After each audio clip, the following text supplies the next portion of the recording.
much about aviation. Fastest man on the planet. Oh, Mom. I believe this Howard Hughes has bought TWA.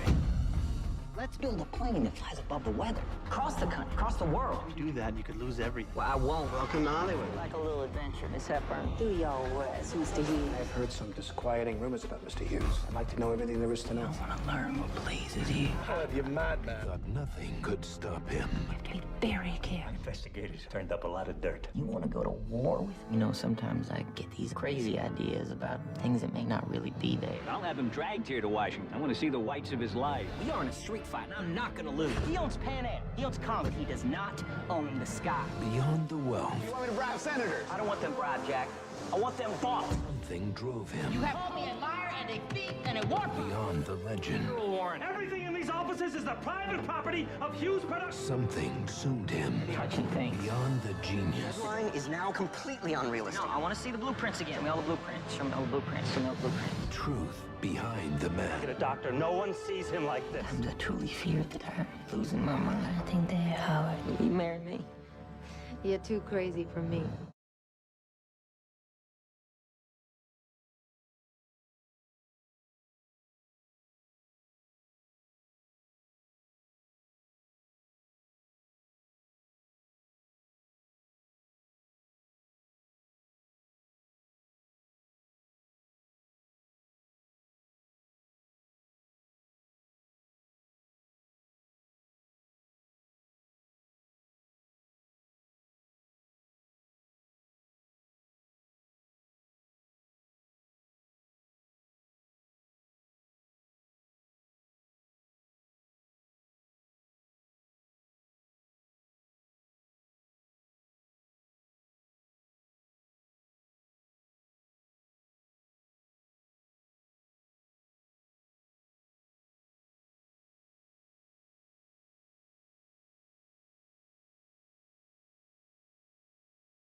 Welcome back to the channel.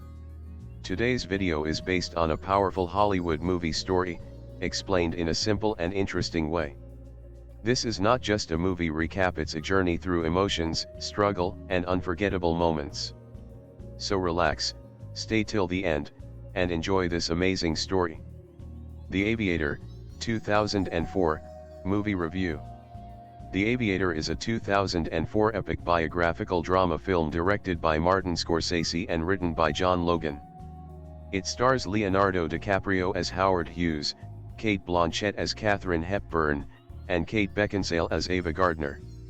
The supporting cast includes John C. Reilly, Alec Baldwin, Alan Alda, and Jude Law.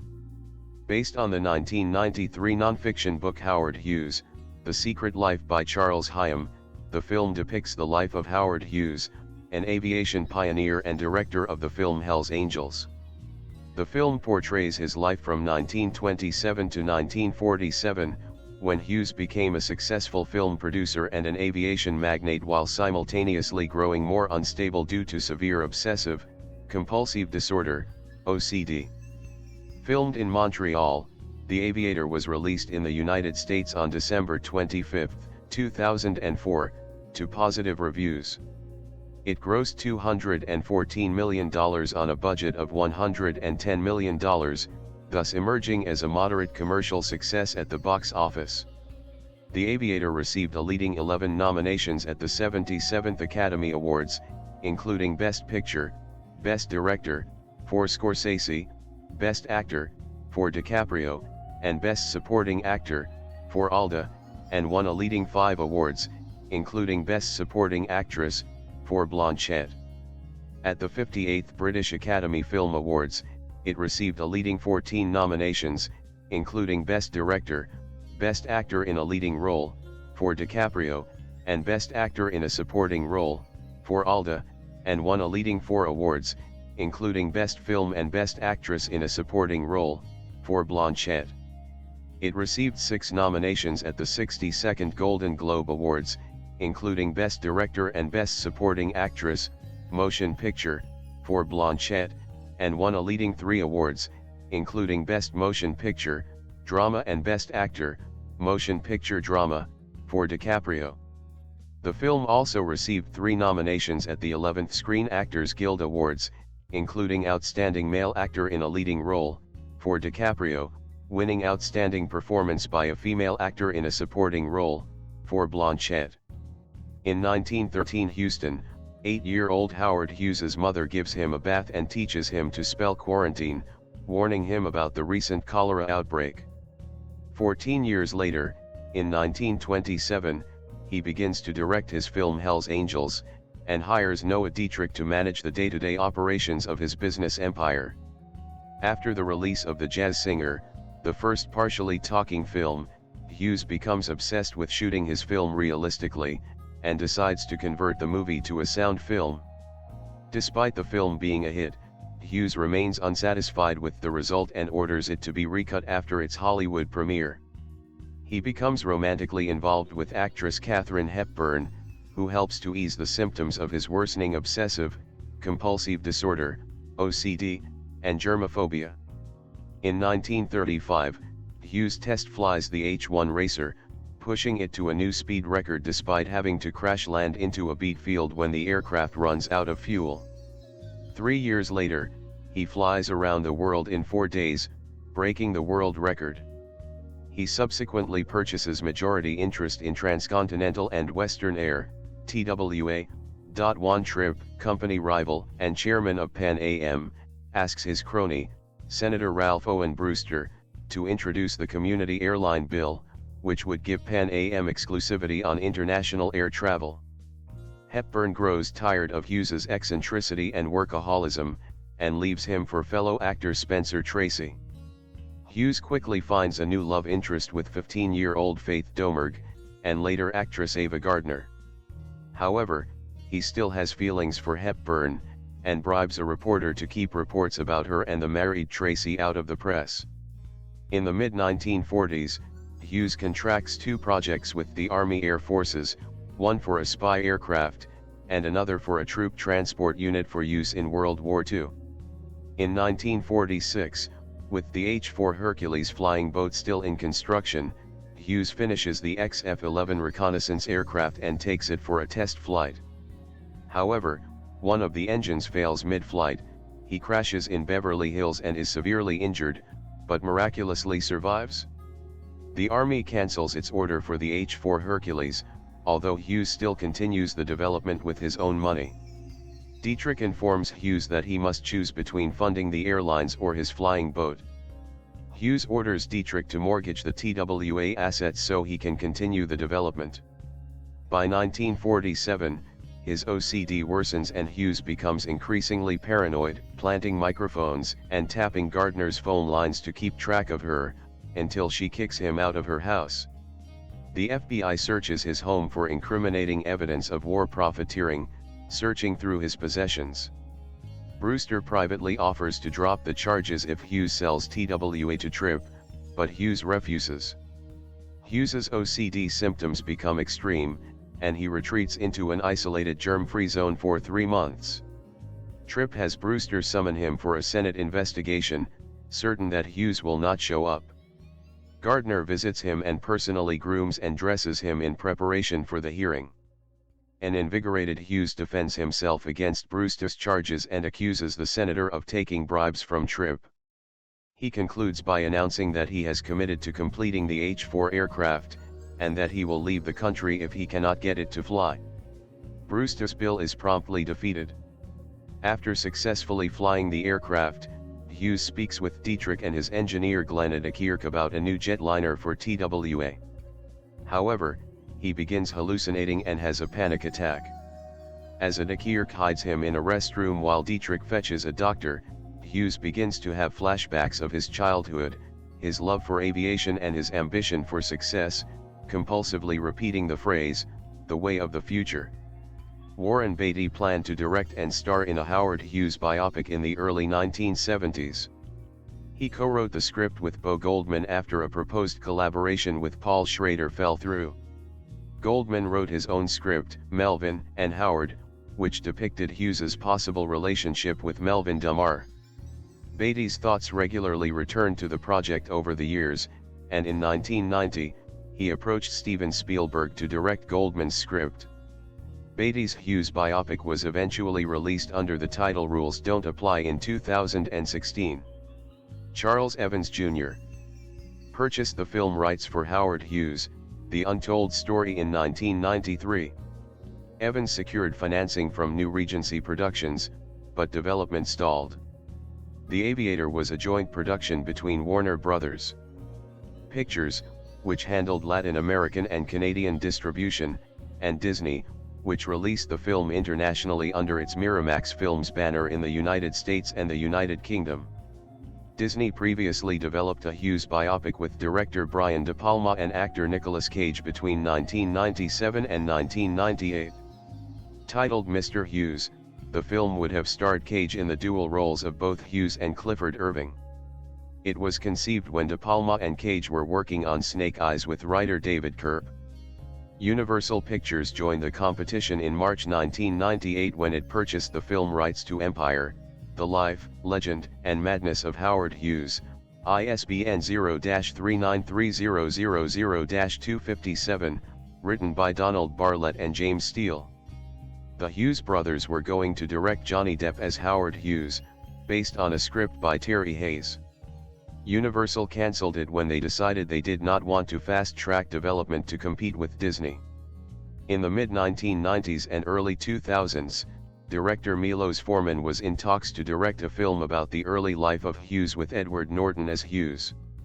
In 2001, another version was announced to be produced and directed by William Friedkin, who intended to make a 3-hour film about Hughes based on the book Hughes, The Private Diaries, Memos, and Letters by Richard Hack. In a 2002 report from Variety, it was revealed that Norman Jewison had been developing a Hughes biopic based on Terry Moore's autobiography The Beauty and the Billionaire for more than a year and was going to meet with John Travolta for the role. Also in the early 2000s, director Christopher Nolan had developed a film about Hughes, also based on Hack's biography. All other versions were shelved when Martin Scorsese came aboard to direct The Aviator, although Nolan would return to his Howard Hughes project after completing The Dark Knight Rises in 2012, using the book Citizen Hughes, The Power, the Money, and the Madness by Michael Drosnin as the source. Nolan wrote the script, which followed the darker and final years of Hughes's life. Nolan again shelved the project when Warren Beatty was developing his long-awaited Hughes film. It was reported that Nolan's version would have starred Jim Carrey as Hughes. Disney restarted development on a new Howard Hughes biopic in June 1999, hiring Michael Mann to direct Leonardo DiCaprio in the role of Howard Hughes, based on a script by John Logan. The studio put it on hold again following the disappointing box office performance of Mann's critically acclaimed The Insider. New Line Cinema picked it up in turnaround almost immediately, with Mann planning to direct after finishing Alley. Mann was eventually replaced by Scorsese, who had worked with DiCaprio on Gangs of New York. Scorsese later said that he grossly misjudged the budget. Angelina Jolie was approached by the studios to have a role in the film, but she turned it down after learning executive producer Harvey Weinstein was involved with the film. Hughes suffered from obsessive compulsive disorder, OCD, most notably an obsession with germs and cleanliness. DiCaprio suffered from a mild version of the disorder as a child, which returned when filming the movie. Scorsese and DiCaprio worked closely with Dr. Jeffrey M. Schwartz of UCLA to portray the most accurate depiction of OCD. The filmmakers had to focus on the previous accounts of Hughes's behaviors, as well as the time period when Hughes was suffering from the disorder. There was no psychiatric definition for what ailed him. Instead of receiving proper treatment, Hughes was forced to hide his stigmatized compulsions. His disorder began to conflict with everyday functioning. DiCaprio dedicated hundreds of hours of work to portray Hughes's unique case of OCD on screen. Apart from doing his research on Hughes, DiCaprio met with people suffering from OCD. In particular, he focused on how some individuals would compulsively and repeatedly wash their hands, inspiring the scene in which his hand starts to bleed as he scrubs it in the bathroom. The character arc of Howard Hughes was a drastic one, from the height of his career to the appearance of his compulsions, and eventually, to him sitting naked in a screening room, refusing to leave and repeating the way of the future. In an article for the American cinematographer, John Pavlis wrote, "The film boasts an ambitious fusion of period lighting techniques, extensive effects sequences and a digital recreation of two extinct cinemacolor processes, 2-color and 3-strip Technicolor." 4. The first 52 minutes of the film, scenes appear in shades of only red and cyan, green objects are rendered as blue. According to Scorsese, this was done to emulate the look of early bipack color films, in particular the multicolor process, which Hughes owned, emulating the available technology of the era. Similarly, many of the scenes depicting events occurring after 1935 are treated to emulate the saturated appearance of 3-strip Technicolor. Other scenes were stock footage colorized and are incorporated into the film. The color effects were created by Legend Films. Scale models were used to duplicate many of the flying scenes in the film. When Martin Scorsese began planning his aviation epic, a decision was made to film flying sequences with scale models rather than CGI special effects. The critical reaction to the CGI models in Pearl Harbor, 2001, had been a crucial factor in Scorsese's decision to use full-scale static and scale models in this film. The building and filming of the flying models proved both cost-effective and timely. The primary scale models were the Spruce Goose and the XF-11. Both flyable scale models were designed and fabricated over a period of several months by Aerotelemetry, an aerospace company that specializes in building unmanned air vehicles. The 375 pounds 170 kilograms Spruce Goose model had a wingspan of 6.1 meters 20 feet, while the 750 pounds 340 kilograms XF-11 had a 7.6 meters 25 feet wingspan. Another set of miniatures was built as a motion control miniature used for beauty shots of the model taking off and in flight, as well as in dry dock and under construction at the miniature Hughes hangar built by New Deal Studios. The XF-11 was reverse engineered from photographs and some rare drawings modeled in Rhinoceros 3D by the Aerotelemetry Engineering Department and New Deal Art Department. These 3D models of the Spruce Goose and the XF-11 were used for patterns and construction drawings for the model makers. In addition to the aircraft, the homes into which the XF-11 crashes were fabricated at 1:4 scale to match the 1:4 scaled XF-11. The model was rigged to be crashed and broken several times for different shots. The Aerotelemetry team was given only 3 months to complete the 3 models, including the 450 pounds H-1 Racer, with a 5.5 meters 18 feet wingspan that had to stand in for the full-scale replica that was destroyed in a crash, shortly before principal photography began. The models were shot on location at Long Beach and other California sites from helicopter or raft platforms. The brief yet much heralded flight of Hughes's HK-1 Hercules on November 2, 1947, was recreated in the port of Long Beach. The motion-controlled Spruce Goose and Hughes hangar miniatures built by New Deal Studios are on display at the Evergreen Aviation Museum in McMinnville, Oregon, with the original Hughes H. Warner Brothers Pictures bought North American distribution rights to the Aviator shortly before production on the film began. However, a heavy release schedule for Warner Brothers Pictures during the fourth quarter of 2004, prompted the company to start discussions to sell co-distribution rights in the United States to Miramax Films. The talks were successful, with Warner Brothers Pictures and Miramax Films equally splitting costs and revenues on the film's domestic release. Miramax Films distributed the film in the United States, the United Kingdom, Ireland, Germany, and Austria. Trifecta Entertainment and Media, via Miramax, also held the rights to the U.S. television distribution, while Warner Brothers Pictures retained the rights for home distribution in North America and theatrical release in Canada and Latin America. Initial Entertainment Group released the film in the remaining territories around the world. The Aviator was given a limited release on December 17, 2004, in 40 theaters where it grossed $858,021 on its opening weekend.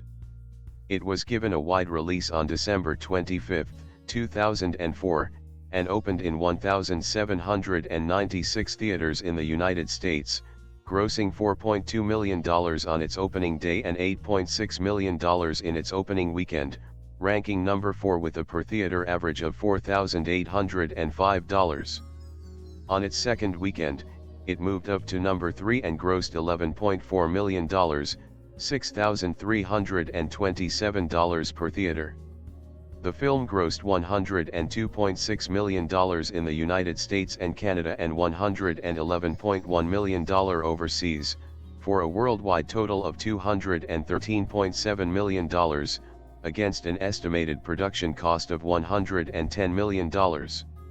The film was released on DVD in a 2-disc set in widescreen and full-screen versions on May 24, 2005, by Warner Home Video. The first disc includes commentary with director Martin Scorsese, editor Thelma Schoonmaker and producer Michael Mann.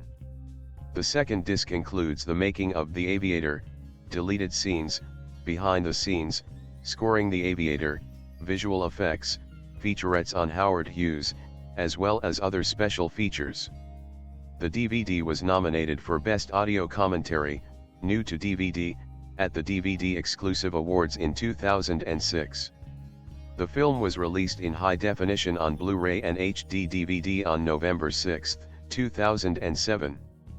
On the review aggregator website Rotten Tomatoes, The Aviator has an approval rating of 86%, based on 227 reviews, with an average rating of 7.70/10. The site's critical consensus reads, with a rich sense of period detail, The Aviator succeeds thanks to typically assured direction from Martin Scorsese and a strong performance from Leonardo DiCaprio, who charts Howard Hughes's descent from eccentric billionaire to reclusive madman. On Metacritic, the film received a weighted average score of 77 out of 100, based on 41 critics, indicating generally favorable reviews. Audiences polled by CinemaScore gave the film an average grade of B+ on a scale of A+ to F. Roger Ebert of Chicago Sun-Times gave the film 4 stars out of 4, and described the film and its subject Howard Hughes in these terms: "What a sad man. What brief glory. What an enthralling film. There's a match here between Scorsese and his subject, perhaps because the director's own life journey allows him to see Howard Hughes with insight, sympathy, and, up to a point, with admiration. This is one of the year's best films." In his review for the Daily Telegraph, Sukhdev Sandhu praised Scorsese's direction, DiCaprio, and the supporting cast's performances, but considered Beckinsale miscast. Of the film, he said it is a gorgeous tribute to the golden age of Hollywood, although it tips the balance of spectacle versus substance in favor of the former. David T. Courtwright in the Journal of American History characterized The Aviator as a technically brilliant and emotionally disturbing film. According to him, the main achievement for Scorsese is that he managed to restore the name of Howard Hughes as a pioneer aviator. The New York Times described the film as visually appealing, but disappointingly hollow as an account of Hughes's early life. The Hollywood Reporter praised the film, including the cinematography, production, and set design, and editing. Rolling Stone generally praised the film, but criticized some casting choices, including the 30-year-old DiCaprio playing Hughes in his 40s, and the performances of Gwen Stefani, Kate Beckinsale, and Cate Blanchett, although noting that Blanchett warmed up to the role as the film progressed. The film was nominated for 11 Academy Awards, winning 5 for Best Cinematography, Best Film Editing, Best Costume Design, Best Art Direction and Best Supporting Actress for Blanchett. It was also nominated for 14 BAFTAs, winning 4 for Best Film, Best Makeup and Hair, Best Production Design and Best Actress in a Supporting Role, 6 Golden Globe Awards, winning 3 for Best Motion Picture, Drama, Best Original Score and Best Actor, Motion Picture Drama for DiCaprio and 3 Screen Actors Guild Awards, winning 1 for Outstanding Performance by a Female Actor in a Supporting Role. Howard Hughes was a true pioneer. As a movie director in the 1930s, he filmed the most expensive and extensive motion picture of his era. The project ate up 3 years, $4 million, and more than 25 miles of film. As a Hollywood playboy, the young, handsome billionaire became legendary for his romantic endeavors with actresses Katharine Hepburn, Ava Gardner, Ginger Rogers, Jean Harlow, and scores of other women. And as an aviator, he broke every flying record of his day for both speed and distance. In 1938 he circled the globe in just under 4 days. The next year, he purchased an entire fleet of commercial airplanes and established TWA as the world's first global airline. Much of what we take for granted today when we fly the friendly skies was established by this aeronautical genius. But for every mountainous accomplishment, Hughes experienced a hellish low point. His obsessive-compulsive disorder and various phobias, from a fear of germs to a paranoia that he was constantly being spied on, left him a basket case. The tycoon would lock himself in a room for weeks, watching movies naked and forcing his servants to follow strict guidelines on how to approach him, how to hand things to him, how to prepare food, etc. He refused to touch unclean items and roped off entire districts of his estate as germ-infested areas. It's this dichotomy between the smooth-talking, powerful playboy and the psychotic recluse that sets the stage for The Aviator. From 1927 to 1947, Hughes seems to rule the world with his Midas touch. But his single-minded determination to build the biggest, fastest, and most economical planes threatens him with financial ruin. His personal demons scramble to destroy everything else. Eventually, a congressional hearing brings both struggles to the surface. Contracted to supply the U.S. with 43 spy planes and the Spruce Goose, a 218-foot-long, 5-story tall, 8-engined mammoth of a plane, Hughes spends every dime of allocated government money, along with millions of his own, in development. But he fails to deliver the products. Everything seems to hinge on the Spruce Goose. As it goes, so will Hughes. He's set to either soar again as a pioneering mastermind or go down in flames as the world's biggest and most eccentric bust, losing everything, including his beloved TWA, while being publicly humiliated as a fraud and a freak.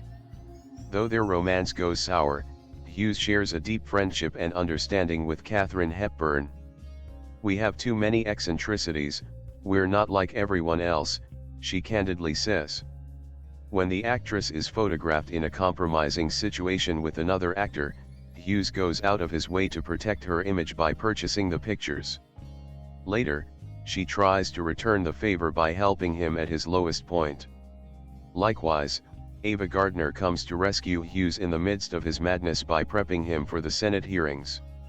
As one of his few remaining friends, she grooms him and forces him to come out of isolation and face the reality of the situation. Despite losing millions of dollars of his own money, Hughes is committed to expanding the horizons of aviation while making it more accessible to the general public. Throughout the movie, director Martin Scorsese and screenwriter John Logan salute Hughes for, among other things, pioneering faster airplanes, above-the-weather flying patterns, and cross-Atlantic passenger routes. As powerful as the billionaire Hughes is, his obsessive compulsiveness, paranoia and phobias repeatedly bring him to his knees. When mentally stable, even his greatest accomplishments fail to fulfill, leaving him with nothing but an insatiable drive to climb the next mountain, or fly the next airplane. Scorsese describes the cycle of emptiness as the curse that Hughes has, like an ancient Greek curse on his family in a way, the curse of wealth, and the curses in his genes. All of this is his undoing. A man who wants to fly to the sun like Icarus. But his wings really are wax, ultimately.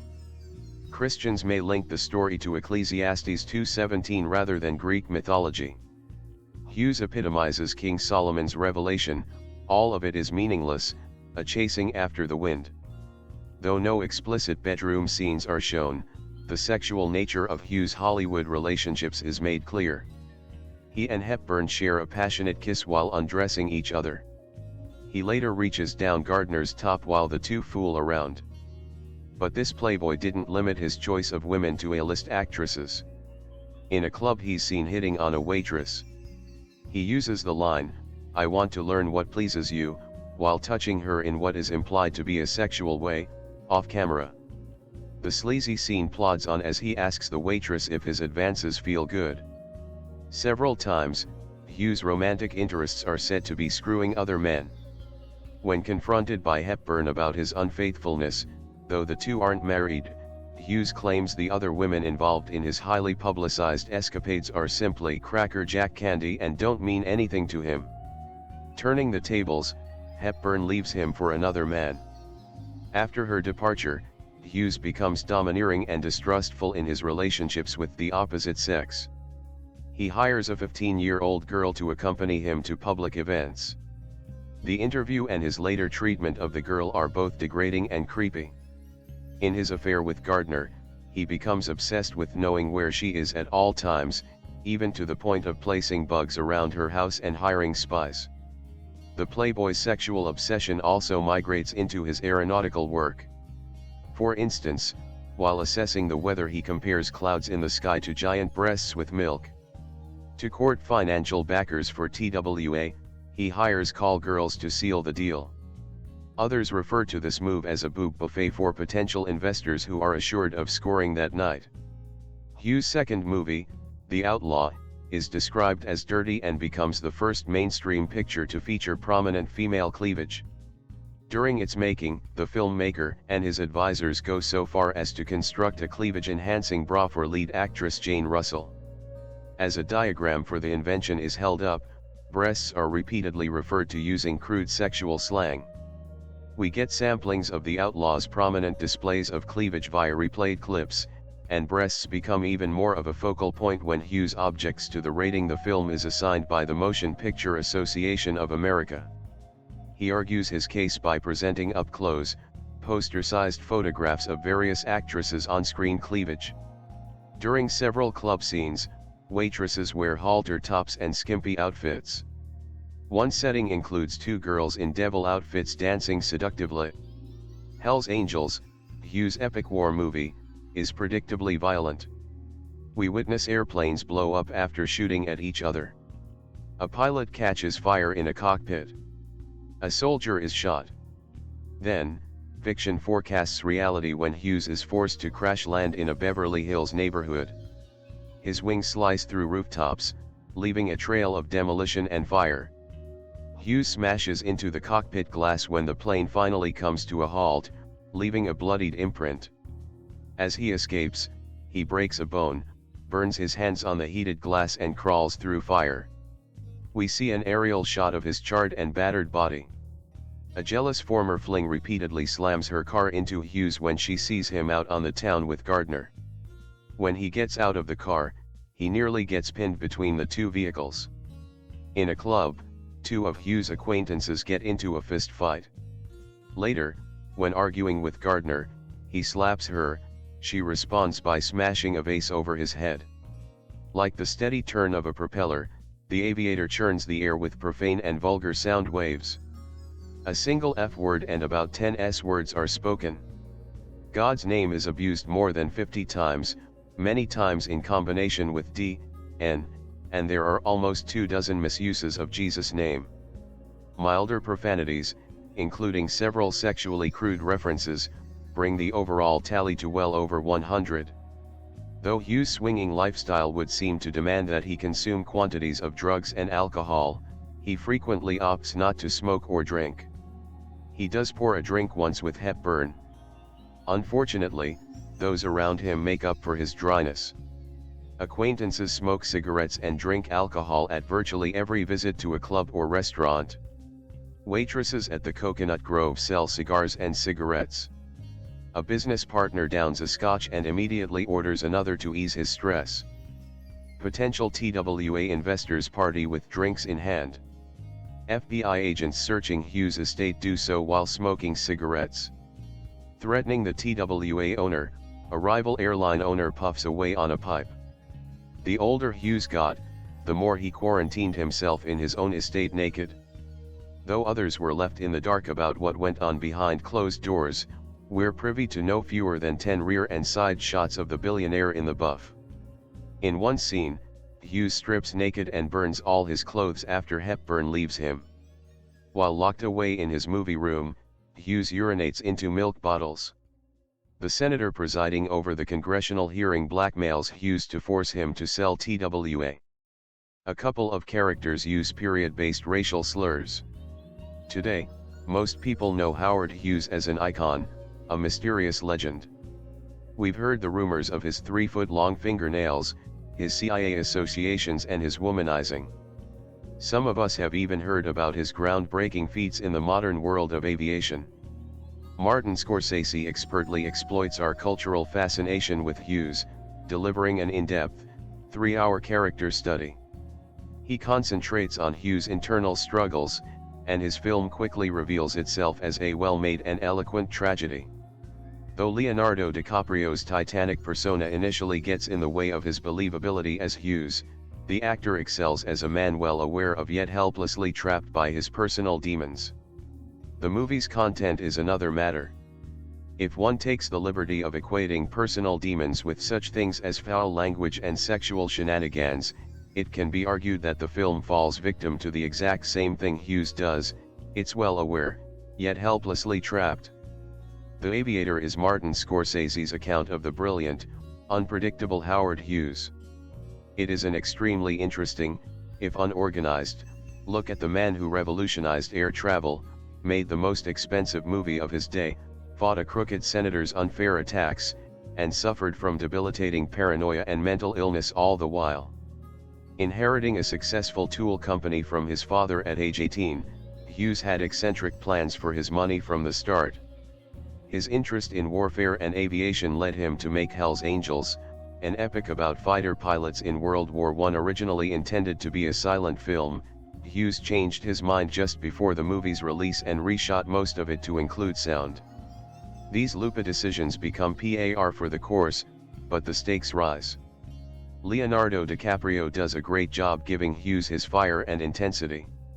As Hughes conducts business, he buys a controlling share of TWA Airlines and strives to compete with Pan Am. He also juggles women.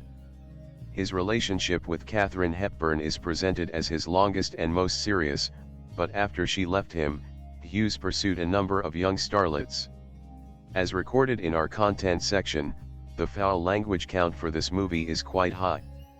The obscenities are relatively light compared to most movies, but there are many strong profanities, taking the Lord's name in vain. One scene in which an airplane crashes is surprisingly bloody and intense. Also, mild sexual content is depicted, and there are many allusions to the character's sexual activities. Howard Hughes led an incredibly interesting and multifaceted life, so it would probably be difficult to make a boring movie about him. The Aviator captures much of the drama in his story, but it loses some structure and organization in trying to cover so many events. One comment recurred after the preview screening: "It's all over the place." There are also some other small missteps. In the world of abstract art, one commonly held rule states that if an observer has to wonder if some part of the work was done intentionally, then the work is partially ineffective. The Aviator has a bounty of these small moments that make you wonder if the actor meant to speak that way, if the scene was supposed to be edited like that, if the script intended to be corny for some reason. Even so, The Aviator is an entertaining, captivating movie. During the nearly 3-hour runtime, no parts strike the audience as unnecessary or overlong. Scorsese goes easy on Hughes, gliding over his shortcomings and glorifying him when possible. Some minor bumps prevent it from being a truly great movie, but audiences who like biographies or stories about mavericks overcoming the odds should really enjoy this one. Across 2 decades, Martin Scorsese and Leonardo DiCaprio have made 6 feature films together, joining forces for The Storm-Tossed Streets of Gangs of New York, 2002, The Vertiginous Heights of the Aviator, 2004, The Moral Maelstrom of The Departed, 2006, The Fever Dream of Shutter Island, 2010, The Manic Opulence of the Wolf of Wall Street, 2013, and The Elegiac Sweep of Killers of the Flower Moon, 2023. Together, they have conjured worlds both grand and intimate, as their canvas stretches across historical epics, biopics, crime sagas, thrillers, comedies, and westerns, each crowned by critical acclaim. Their partnership has not only courted awards, garnering 31 Oscar nominations and 9 wins, but has captivated audiences to the tune of $1.3 billion at the box office. However, there is one Martin Scorsese movie that DiCaprio watches the most from his career. Across 2 decades, Martin Scorsese and Leonardo DiCaprio have made 6 feature films together, joining forces for The Storm-Tossed Streets of Gangs of New York, 2002, The Vertiginous Heights of the Aviator, 2004, The Moral Maelstrom of The Departed, 2006, The Fever Dream of Shutter Island, 2010, The Manic Opulence of The Wolf of Wall Street, 2013, and The Elegiac Sweep of Killers of the Flower Moon, 2023. Together, they have conjured worlds both grand and intimate, as their canvas stretches across historical epics, biopics, crime sagas, thrillers, comedies, and westerns, each crowned by critical acclaim. Their partnership has not only courted awards, garnering 31 Oscar nominations and 9 wins, but has captivated audiences to the tune of $1.3 billion at the box office. However, there is one Martin Scorsese movie that DiCaprio watches the most from his career. The Aviator is the one movie that Leonardo DiCaprio watches the most from his career. Directed by Martin Scorsese, the 2004 biopic stars DiCaprio as Howard Hughes, chronicling the life of the aviation pioneer and the director of Hell's Angels from 1927 to 1947, a period when he rose to prominence as a film producer and aviation tycoon, while also struggling with increasingly severe obsessive-compulsive disorder. Its star-studded cast also includes 2-time Oscar winner Cate Blanchett as Katharine Hepburn, Kate Beckinsale as Ava Gardner, John C. Reilly, Alec Baldwin, Alan Alda, Ian Holm, Danny Huston, Gwen Stefani, Jude Law, Adam Scott, Francis Conroy, Edward Herrmann, Willem Dafoe, and many more. During a recent interview with Esquire, Leonardo DiCaprio revealed that The Aviator is the one movie that he watches the most from his career. The movie marked his first true collaboration beyond acting, fulfilling a decade-long passion project about Howard Hughes with Scorsese, making him feel deeply responsible, proud, and personally connected to the film's creation. Read his full comments below. Perhaps Leonardo DiCaprio's repeated return to The Aviator is less about nostalgia and more about the rare alchemy of artistic fulfillment. For an actor who avoids watching his own work, the movie represents a watershed moment when performance, personal investment, and creative agency converged. There's also the matter of the role itself. Howard Hughes, a figure of genius and compulsion, whose contradictions offered DiCaprio one of the most layered performances of his career. In The Aviator, Leonardo DiCaprio sees the moment he became more than just a leading man, and something even greater, Martin Scorsese's true collaborator. Howard Hughes in his last 2 decades sealed himself away from the world. At first he haunted a penthouse in Las Vegas, and then he moved to a bungalow behind the Beverly Hills Hotel. He was the world's richest man, and with his billions bought himself a room he never left. In a sense, his life was a journey to that lonely room. But he took the long way around. As a rich young man from Texas, the heir to his father's fortune, he made movies, bought airlines, was a playboy who dated Hollywood's famous beauties. If he had died in one of the airplane crashes he survived, he would have been remembered as a golden boy. Martin Scorsese's The Aviator wisely focuses on the glory years, although we can see the shadows falling, and so can Hughes. Some of the film's most harrowing moments show him fighting his demons. He knows what is normal and sometimes it seems almost within reach. The Aviator celebrates Scorsese's zest for finding excitement in a period setting, recreating the kind of glamour he heard about when he was growing up. It is possible to imagine him wanting to be Howard Hughes. Their lives, in fact, are even a little similar: heedless ambition and talent when young, great early success, tempestuous romances and a dark period, although with Hughes it got darker and darker, while Scorsese has emerged into the full flower of his gifts. The movie achieves the difficult feat of following two intersecting story arcs, one in which everything goes right for Hughes and the other in which everything goes wrong. Scorsese chronicled similar life patterns in Goodfellas, Raging Bull, The King of Comedy, Casino, actually even The Last Temptation of Christ. Leonardo DiCaprio is convincing in his transitions between these emotional weathers. Playing madness is a notorious invitation to overact, but he shows Hughes contained, even trapped, within his secrets, able to put on a public act even when his private moments are desperate.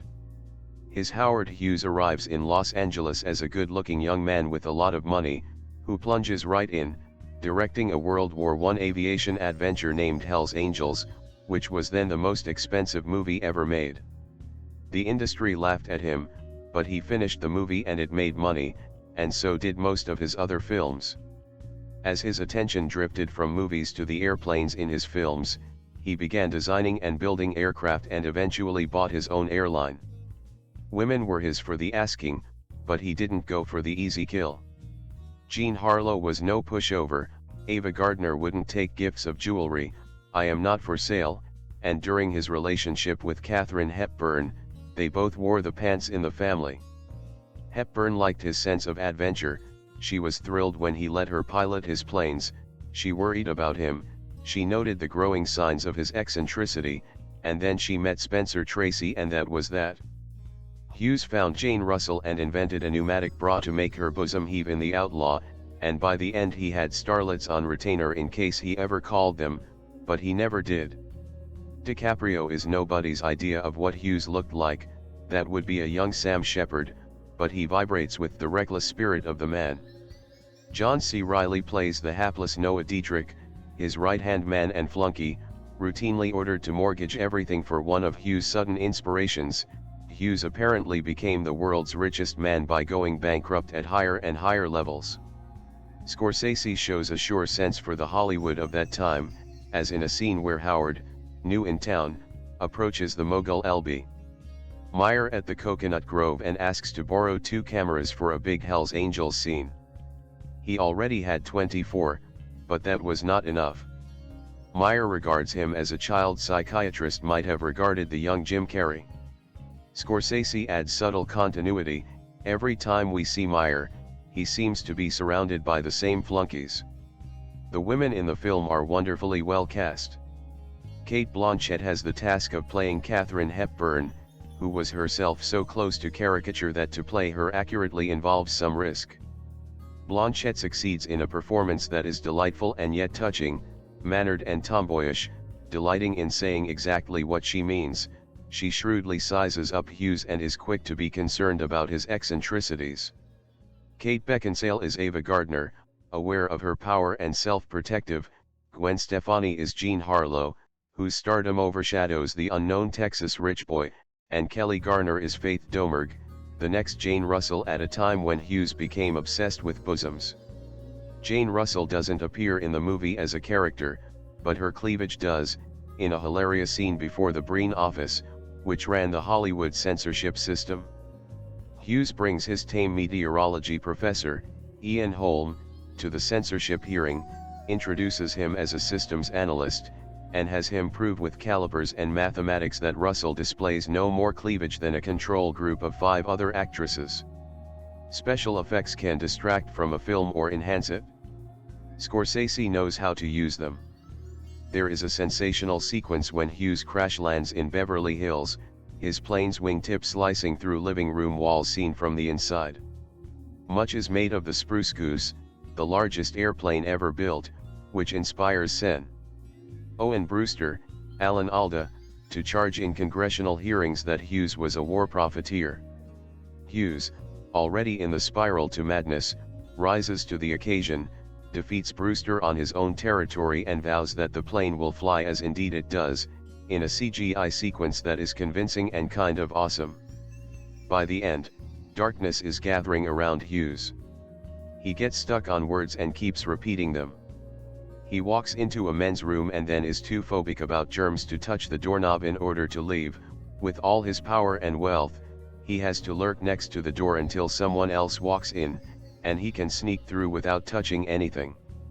His aides, especially the long-suffering Dietrich, try to protect him, but eventually he disappears into seclusion. What a sad man! What brief glory! What an enthralling film, 166 minutes, and it races past. There's a match here between Scorsese and his subject, perhaps because the director's own life journey allows him to see Howard Hughes with insight, sympathy and, up to a point, with admiration. This is one of the year's best films. Had Martin Scorsese made this film 25 years ago, it would have been greeted with a surge of curiosity. Howard Hughes, one of the richest eccentrics of the 20th century, was still fresh in the public's mind at that time. Now, more than a quarter century after his death, his memory has faded like an old photograph. With The Aviator, Scorsese's aim is not to resurrect the paranoid recluse who hid from photographers and the public during the last 20 years of his life, but to show a younger, more vital businessman and adventurer, whose battles with an obsessive-compulsive disorder foreshadowed his late-life mental deterioration. The Aviator is a good, but not great, filmed biography, and continues Scorsese's recent flirtation with mediocrity. Since Casino, there has been a distinct lack of energy and creative drive in the master director's movies. Kundun, Bringing Out the Dead, Gangs of New York, and now The Aviator have all been respectable efforts, but they are in the minor leagues when compared to Taxi Driver, Raging Bull, and Goodfellas. It is unfair to expect Scorsese to fashion a masterpiece every time out, but this is an unusually long dry spell. One could make the argument that he needs once again to team with Robert De Niro. For now, however, it appears that Leonardo DiCaprio has replaced De Niro as Scorsese's leading man. DiCaprio not only headlines Gangs of New York and The Aviator, but he has been picked to star in the director's next movie, The Departed. The Aviator schemes across roughly 2 decades in Hughes' life, from the late 1920s until the late 1940s. The film opens with the millionaire sinking huge sums of money into his Hollywood dream epic, Hell's Angels, which would garner him more critical and public acclaim than anything else he did in the movie business. It ends with his getting the Spruce Goose, an aircraft capable of carrying 700 people, into the air despite a 320-foot wingspan and a 400,000-pound weight. In between, he makes more movies, become the primary stockholder in TWA, is nearly killed while test piloting the XF-11 spy plane, sets various aviation records, and enters into pitched battles with Maine Senator Ralph Owen Brewster, Alan Alda, and Pan Am President Juan Trippe, Alec Baldwin. The movie also details, to one degree or another, some of Hughes' most publicized romances. The one that is presented best is his dalliance with Katharine Hepburn, Cate Blanchett, which is depicted from witty beginning to acrimonious end, when she leaves Hughes for Spencer Tracy. Less satisfying glimpses are provided of his liaisons with actresses Ava Gardner, Kate Beckinsale, and Faith Domergue, Kelly Garner. The Aviator also spends perhaps too much time showing Hughes' battles with OCD and other mental disorders, including a lengthy sequence in which he is sitting naked in a germ-free zone watching movies. Historically, The Aviator is probably the most accurate of any of the recent flood of biopics. Unlike Ray, Beyond the Sea, and even, to a lesser extent, Kinsey, the film does not attempt to soft-pedal the central character's faults or lionize him. That may have to do with perspective. Since Scorsese and screenwriter John Logan, Gladiator, Star Trek, Nemesis, have no emotional investment in Hughes' story, they are able to present a more balanced view of the subject. Unfortunately, The Aviator suffers from the problem facing nearly all movies that span long periods, a scattershot, episodic approach. We feel that we're watching highlights from Hughes' life rather than a seamless story. The Aviator's first of 3 hours is engrossing. After exploring the tribulations faced by Hughes in making the most expensive motion picture to date, $3.8 million, it moves on to chronicle his romance with Hepburn. Cate Blanchett's whirlwind performance, easily the best by a supporting actress this year, enlivens the film for about 40 minutes. She energizes the Aviator and we're hardly aware of the passage of time. Then she's gone and there's still more than 90 minutes of footage to wade through. The second half of the film is unevenly paced and has a tendency to drag, although proceedings are enlivened by a terrifying plane crash. Story-wise, there are also some missteps, although these could be the result of cuts made to reduce the running length. Hughes' affairs with Ava Gardner and Faith Domergue are poorly developed, and Gardner's rescue of Hughes from a mental sinkhole is badly motivated and not credible. As Hughes, Leonardo DiCaprio is usually solid, but rarely a standout. That distinction rests with Blanchett. DiCaprio has a tendency to overact when presenting the character's mental turmoil. Compare his work here to Russell Crowe's In a Beautiful Mind. Most of the supporting cast is solid, with nice turns by Alec Baldwin, Alan Alda, and John C. Reilly. Cameos include Gwen Stefani, Brent Spiner, Willem Dafoe, and Jude Law. But there is one horrible example of miscasting: Cate Beckinsale. Although the British actress bears a passing physical resemblance to Gardner, her performance is a black hole. She brings nothing to the role, sleepwalking her way through a part that should have had a lot more heat. The fact that she essentially replaces Cate Blanchett, filling the romantic void left when Hepburn moved on to Tracy, makes her inadequacy all the more apparent. It's as if her recent immersion in vampire movies has sucked out Beckinsale's life. And it's unusual for a Scorsese movie to have such a bad miss in a role. Even if the subject had more appeal to mainstream audiences, the nearly 3-hour length would cap the interest. Tighter editing is needed. Instead of incorporating half-told secondary stories, such as Hughes' liaison with Domergue, these could have been cut to better streamline the central narrative.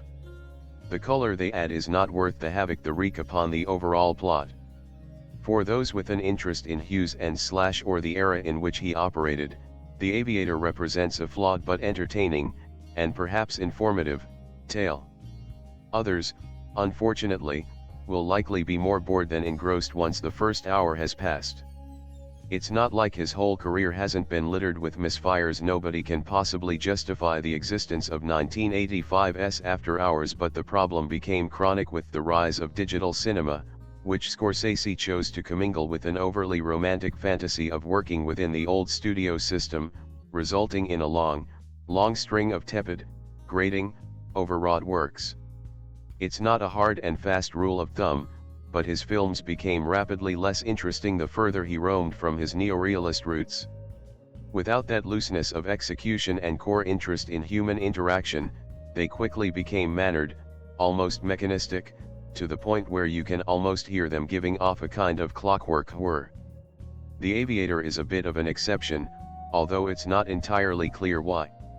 It can be engrossing when it's not trying to be epic.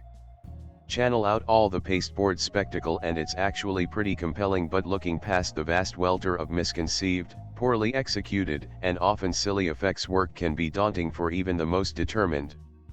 And the film manages to work despite some astonishingly bad casting.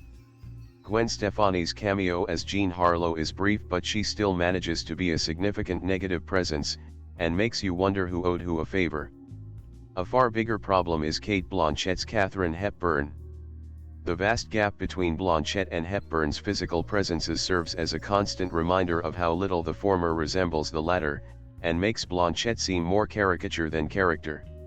Her only strong scene, as she tries to communicate with Hughes through the locked door to his screening room, works mainly because the lighting mercifully obscures her. Cate Beckinsale does an interesting turn as an Ava Gardner that has practically nothing to do with the real Gardner, but she displays enough skill that you have to wonder what her career would have been like if she hadn't so easily succumbed to portraying one-dimensional cartoon figures. DiCaprio isn't up to playing Hughes, but watching him struggle so hard to rise to the challenge is a large part of the film's allure. The Aviator works, to the degree it does, because the core material and Scorsese's fascination with the dichotomy between Hughes's public persona and his dysfunction, which would eventually become his persona, wedded with DiCaprio's valiant effort to craft a character, bring a depth to the proceedings that would have been wholly absent if the film's original director, Michael Mann, had been at the helm. Once you start actively blocking out all the egregious digital set pieces, you realize this is a pretty intimate, fairly nuanced, and surprisingly quiet film. It's a shame no one will ever recut this thing into that movie because the result would be a work for the ages. What we have instead is a lumbering, overly long, effects-addled curiosity piece. And in that sense, it could be argued that The Aviator was well ahead of its time. Robert Richardson's cinematography is consistently strong, often inspired, and is still frequently surprising, although it's hard to appreciate exactly what he accomplished here because it often finds itself butted up against all that inept digital showboating and suffers by the association. The sound is clean enough, the mix is sometimes fascinatingly complex, other times just pointlessly chaotic. And then there's the typically meaningless score from Howard Shore. One last dig at the effects, but it's a point worth making. The showstopper moment is supposed to be Hughes crash landing in the middle of a Beverly Hills neighborhood. But the shots leading up to the crash are so smooth and stylized and quiet, since when have prop planes been quiet, and so obviously matted that nothing about the crash feels real. The tiles peeling off the roofs of the homes look, and, oddly, sound, like a kid tossing around Legos. The flames could have come from a hand-tinted silent movie. The upshot is that there's no sense of physical peril. So what was the point? That kind of miscalculation is far from limited to The Aviator and has come to infect virtually every film made. Movies have become merely diverting because they lack the courage to engage. And our lazy embrace of digital effects, on both the production and audience sides, is largely responsible for that. Since supposedly cutting-edge effects start to look creaky pretty much the second they're first deployed, we're running the very real risk of the past 3 decades of mainstream filmmaking looking not just hokey but, with no other qualities to redeem them, being written off as a total loss. In the ongoing crapshoot that is streaming on Prime, The Aviator is one of the winners. It doesn't represent the ideal, and it's far from the last word in resolution. You can sense what's missing. But you don't really miss it? Taking all the trade-offs into account, it creates a satisfying experience. There's some noise in blown-out areas, like you'd see in a Blu-ray quality transfer on Kaleidoscape. And it's able to handle most of Scorsese's signature fast pans and tracking shots without judder, breakup, or other obvious stumbles. But the pan down from the ceiling in Juan Tripp's office in the top of the Chrysler building does fall apart badly. And the 360-degree track and pan of the frantic editing suite activity during post-production on Hell's Angels proves to be a bridge too far. There's a nice amount of grain in evidence which is worth savoring because odds are it would get damped down or scrubbed away completely in a 4K HDR release. It's all too easy to become blasé, but consider that for a moment. We are now in an age where you can readily stream Blu-ray quality transfers, even 4K ones, without appreciable compromises. That's not to say there aren't bad apples out there, there are, a lot of them. But day by day, both the quality and quantity of higher resolution streaming titles increases. We're not far from the point when reference quality streaming will be the expected norm. I will admit, when I first saw The Aviator was an option to watch on Netflix, I had no interest at all watching the movie. It didn't seem like something that was right up my alley, as I know I have a curated sense of self when it comes to things I like and watch on a daily basis. But what convinced was the fact it was a Martin Scorsese movie and Killers of the Flower Moon was about to drop in a few months, so I decided to watch the movie anyways despite having the sense I might not like it. And, although someone usually goes in with these kinds of prejudices and doesn't end up liking, I didn't mind this movie at all. I'll get into this more in the review portion of the post, but despite me not vibing with the vast majority of movies and their synopses when it comes to Martin Scorsese, he knows how to make a good movie on a technical level. I'm already starting to ramble, so let's get into the review. Something worth noting about this movie before we get into the weeds: Howard Hughes and the characters in this film did exist. They were all working and living during the golden age of Hollywood, and while this film dramatizes the events that happened in their lives, these were all real people living, breathing, and working around each other. That said, The movie starts off with his childhood and his mother teaching him how to spell quarantine, then jumps to his life as a film director. He's working on Hell's Angels at first, but upon the release of the first talkie, The Jazz Singer, Hughes becomes obsessed with sound. He wants to shoot how realistically and add sound, converts it, and is still disappointed after it becomes a success. After the premiere he orders a recut, much to everyone's chagrin, and begins dating actress Katharine Hepburn. It's becoming more blatant, his OCD and germophobia is becoming worse, perhaps spurned by that childhood trauma from before, but in the years to come he has a new obsession with flying after flying the H-1 racer and pushing it to go a record speed. More time passes and he breaks a world record by flying around the world in 4 days, and his obsession grows deeper.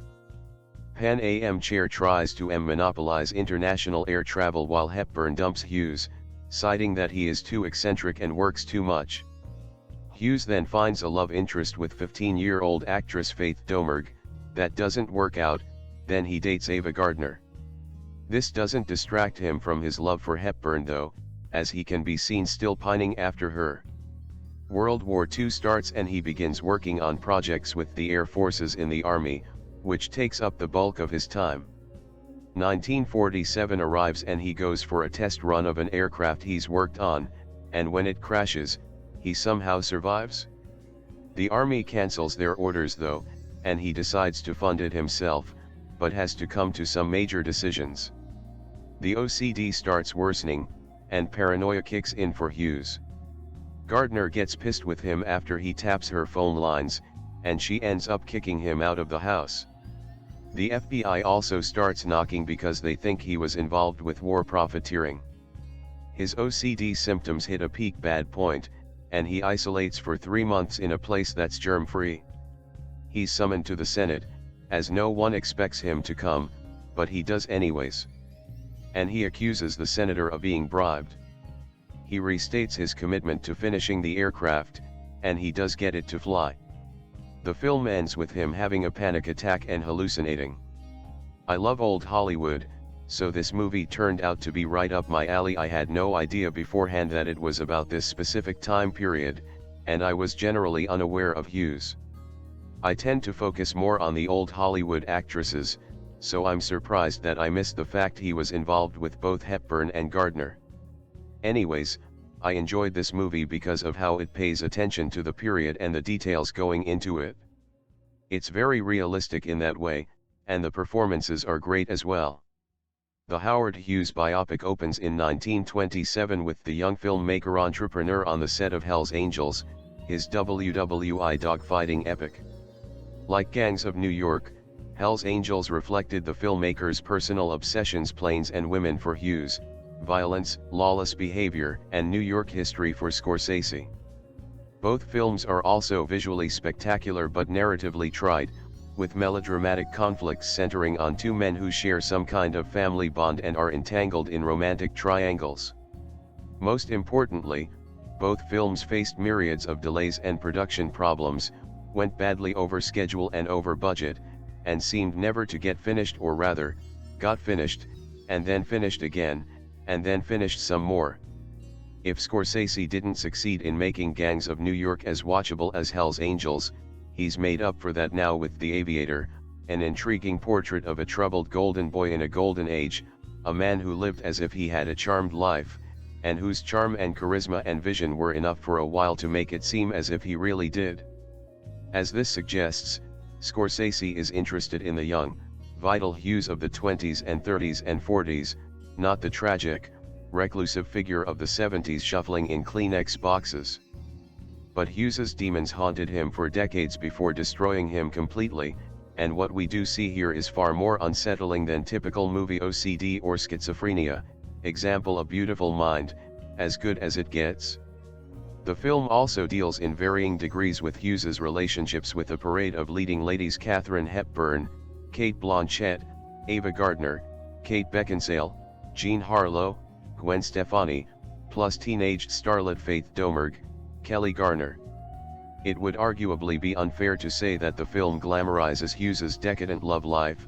More accurate might be to say that, frankly, The man's life was glamorous but also tragic and rather pitiful, and the film acknowledges this side of things as well as the other.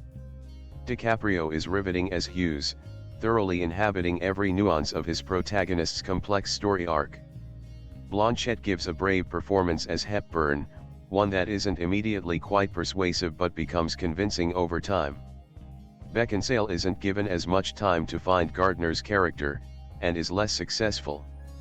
Alan Alda is remarkably successful as another unsympathetic scoundrel, cf. What Women Want, Senator Owen Brewster, whose politically motivated attacks on the unbalanced Hughes prompt an unexpected rally to lucidity, leading to the film's most riveting sequence as Hughes testifies before a congressional hearing. Needless to say, the period set design, the Chinese theater, the Coconut Grove, is fabulous.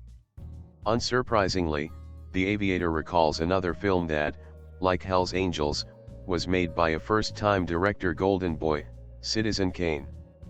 Though newspaper magnate William Randolph Hearst is a well-known inspiration for Orson Welles' protagonist, Charles Foster Kane is actually a composite with more than a bit of Hughes in him.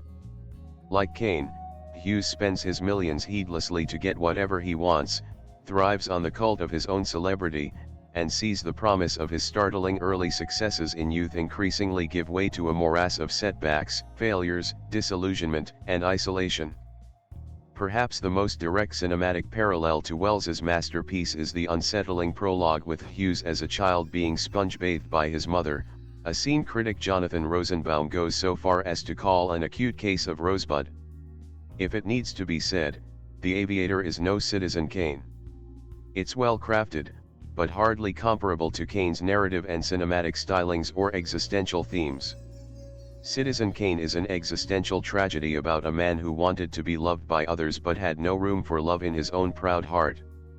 The Aviator is also about a man with no room for love in his heart, but what drives him isn't the need for love, but ambition to achieve and fear of what will happen to him if he ever stops. What undoes him in the end isn't pride, but a degenerative mental condition, which is still tragic, but not existential.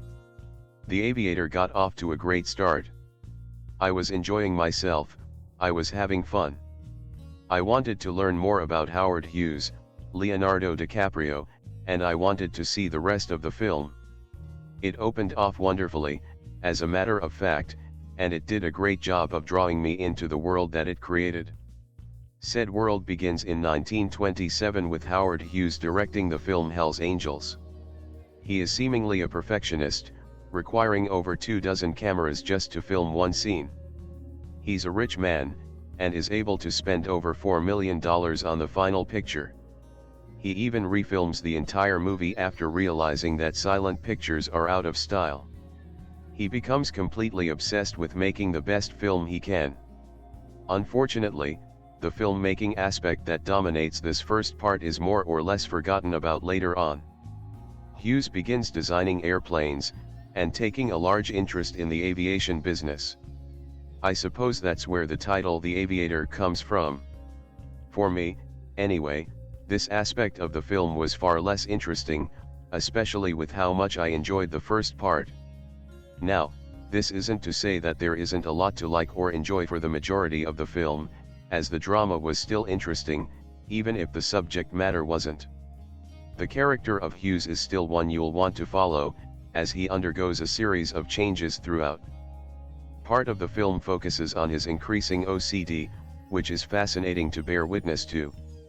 Part of the reason that Hughes is a character that we want to watch is because of the performance given by Leonardo DiCaprio. He does a great job in his role, playing the slightly crazy and paranoid character wonderfully. While he doesn't show much emotional depth, his character didn't often call for much emotion, that's part of his personality. The supporting cast, large as it is, all play their parts well too.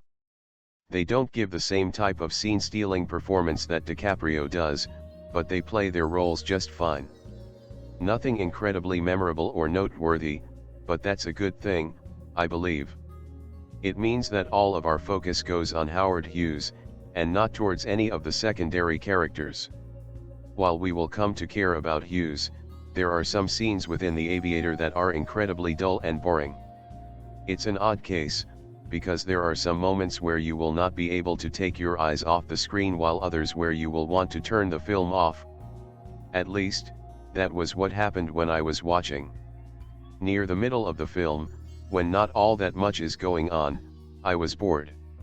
I was hoping that the film was almost over, because I was growing tired of everything that was happening. Then I checked, and found out that only about an hour and a half had passed. Then, a turning point occurred, and it was the first scene in a while that I really enjoyed. There is a scene where Howard Hughes and his fiancée, Katharine Hepburn, Cate Blanchett, are going to her parents' house. While eating their meal, there are many dialogue exchanges, ones that overlap and become somewhat hard to follow. Despite that, I was intrigued, and that is when the film began to pick up again. For that, I was glad, as I was once again enjoying myself. But, this enjoyment didn't last forever. Near the film's conclusion, I was once again bored. The film seemed to be toying with me, constantly switching between allowing me to enjoy it, and making me want to switch it off. Some scenes made me sleepy, while others kept me engrossed, holding my attention like they should. I think the main problem the film has is its length, which is just short of 170 minutes. Had some of the scenes that were boring been cut, it would have been able to both keep my attention and also been a better film. It just isn't involving enough to be considered a great film, because if there are times where I considered switching it off so that I wouldn't have to endure any more of it, I can't consider it to be a great success, even if many of its parts were quite good. Even though it got off to a great start, The Aviator ended up being a very inconsistent film. It had really great, involving and exhilarating scenes, but also ones that bored me enough to think about halting my viewing of it. The acting was great, particularly on the part of DiCaprio, and the story was on the whole well told and interesting, especially with the mental degeneration of Howard Hughes. The film wasn't a complete success, but not a bust either. It was just too long to be an incredibly great watch. There is nothing, absolutely nothing, no matter how hard I scratch with my unkempt nails, about The Aviator that is not blissfully, wonderfully, beautifully perfect. Martin Scorsese has helmed 40 projects, and his lack of an Oscar has been the cause of much debate in the film world for some years now. It is a credit to him, the 5-foot film school graduate, that he has remained fully focused on producing motion pictures that captivate the audience and offer a purity of cinematic excellence rarely seen on screens today.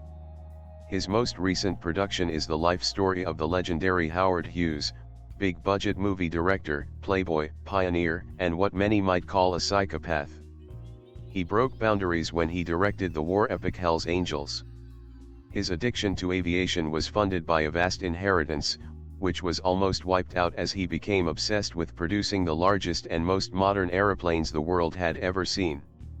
In the role of Hughes is Leonardo DiCaprio. Those who consider him a talentless heartthrob should be ashamed of such pitiful ignorance and might benefit from a re-evaluation of his performances in What's Eating Gilbert Grape, Catch Me If You Can, The Basketball Diaries and This Boy's Life, to name but a few. Here, he takes his method to an entirely new level, believable and arresting as both the playboy and the manic.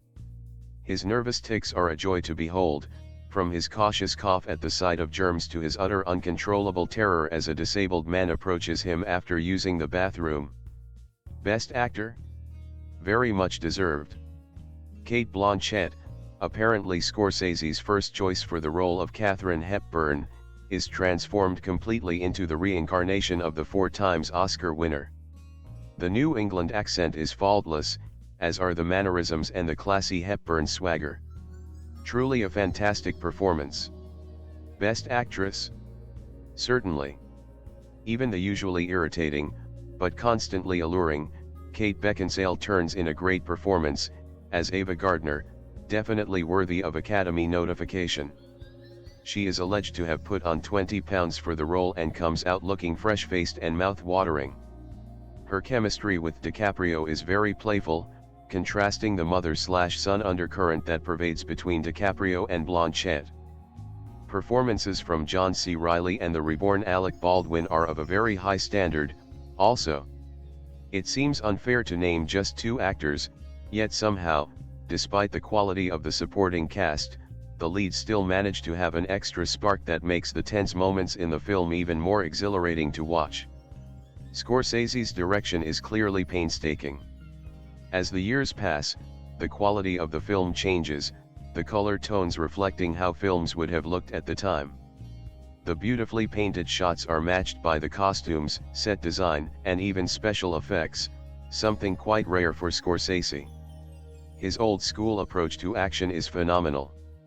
Hughes's crash into the houses in Beverly Hills is an incredible 5 minutes, the breathtaking pace of the machine gun editing, which rips through the screen and tears you up inside, is bettered only by the vibrant sharpness of real flames, something rarely seen in movies anymore, since the dull, flat fires produced by CGI are preferred.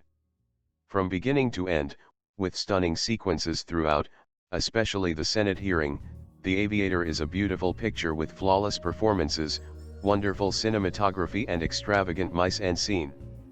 In this new movie from Martin Scorsese, the king of comedy, Scorsese's young companion Leonardo DiCaprio plays an aviator. I was surprised to find that it was not just any aviator he was playing, it was actually Howard Hughes, the famous rich guy who peed in jars, wore Kleenex boxes for shoes, etc. It turns out he not only grew his fingernails long and made a giant plane, he also was a movie director and producer. Which is probably why Scorsese is interested in him. After a brief origin story, explaining how a childhood incident led to his obsessive-compulsive powers, the movie starts out with young rich boy Hughes, having inherited his parents' drill bit company, making the World War I flying ace movie Hell's Angels. He actually bought the world's largest private air force, and after years of disastrous, 3 fatalities, $3 million spent, shooting made a movie with the most spectacular aerial scenes ever produced, I guess. I haven't really seen it. I am a phony. The Aviator gets a lot of entertainment mileage out of portraying him as this crazy rich boy with a vision. Everybody thinks he's nuts, including his right-hand man John C. Reilly. But he's gonna spend his money how he wants to, and he's gonna make a goddamn movie. This part of the movie, I was thinking it reminded me a little bit of that movie where Johnny Depp plays Ed Wood. Then all of a sudden Howard goes to ask a favor from Mr. Meyer of MGM, and it's the same fucking guy that Ed Wood tried to get a movie deal from. Same exact dude. Plus both movies have a score by Howard Shore. It's like all the stars are lining up or something. There is no significance to it though, in my opinion. Let's get off of this tangent, I guess. Anyway, there are some amazing digitally enhanced shots of DiCaprio flying through the air in a plane, holding a movie camera, waving his arms around to direct the swarms of dogfighters swooping all around him. It really makes Howard Hughes seem like a mad genius, and then you start to wonder, how the fuck did the director of Mean Streets and Raging Bull end up bowing at the altar of the godfather of the hulking, soulless Hollywood spectacle?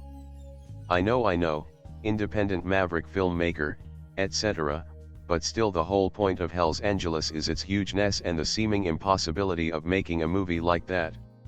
It can't be about the characters since they recast the lead after a couple years of filming. So why is Scorsese so fond of this? Then there is a scene in the Coconut Grove restaurant, with a big band playing, hundreds of extras dining and dancing, and a big fancy crane shot as Jude Law playing Errol Flynn gets in a stagey Hollywood restaurant brawl. And then I realized, oh yeah, because that's what Scorsese makes now, is big, fancy, expensive, detailed historical epic spectacles. But he makes 'em damn good. I'll be honest, I don't really know what all to say about a movie like this, except that it's good. I mean, it better fucking be, they put this much work into a movie, and in this case it is. It gets you real involved in the character and rooting for him, and only later trying to figure out what he symbolizes. I am one of the rare American individuals who is neutral on Leo DiCaprio. I don't hate him like most men do, but I don't like everything he does. But I will say that this is probably his most impressive performance. He makes this bottle per charming at times but also very haunted and weird. Most of the movie he's got these scary hungry like the wolf eyes, he looks like Benicio of the Bull. I really like the way they portray his weird interactions with other people. He is in this world of rich CEOs and Hollywood heartthrobs, but he has no social skills. And they gotta put up with it because he's rich and famous. He has these conversations where he gives one-word answers or seems like he doesn't even know anybody is talking to him. And that's before he starts going nuts and repeating the same phrases over and over.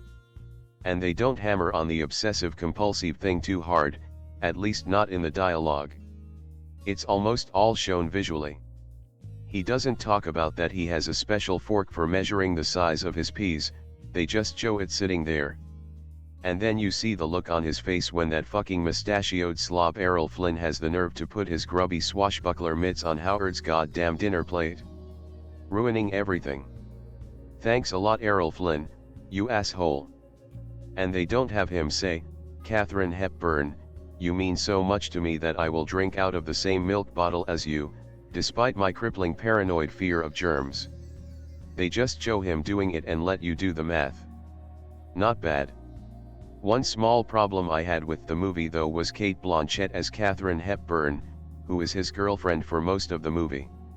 Most people seem to like her performance and she probably has a good shot at an Oscar for it, but I thought she was a little over the top at times.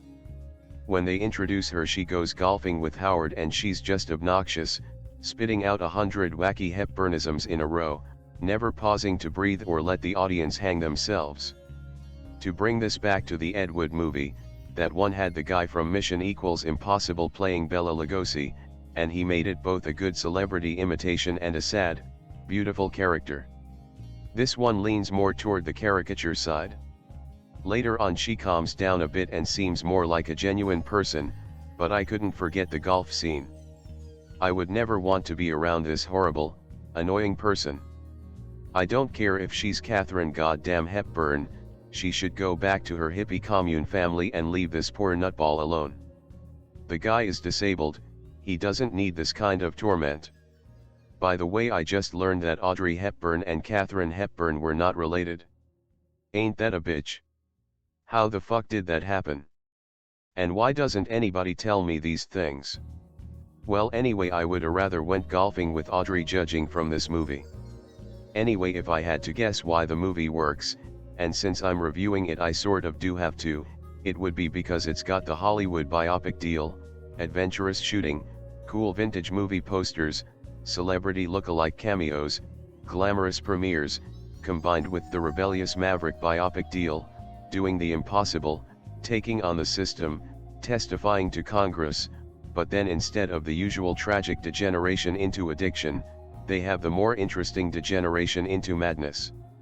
Sitting naked in a room, rocking a John Walker, or at least a ruggedly handsome Ewan McGregor as Obi-Wan look.